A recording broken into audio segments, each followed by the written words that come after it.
In this video, we will learn how to use k-means clustering to group news articles by topic similarity. Imagine sorting through a mountain of news just to find what you need.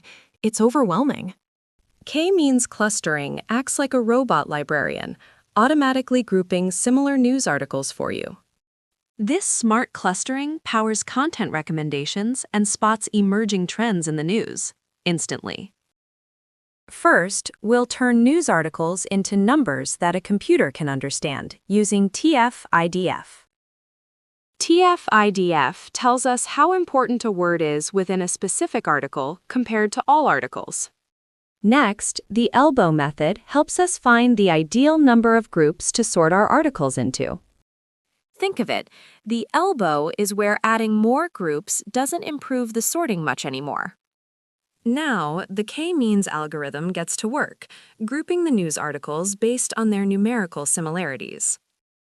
K-means works in 4 steps: initialize, assign, update, and converge. Finally, we uncover the main themes by finding the most common keywords in each group. These keywords expose the hidden topics, giving us valuable insights from the clustered articles. So we went from raw text to clear insights using k-means and TF-IDF. Pretty cool, right? With this organized data, content recommendation systems can suggest articles you'll actually want to read. Now you're ready to use k-means to make sense of news and unlock valuable insights.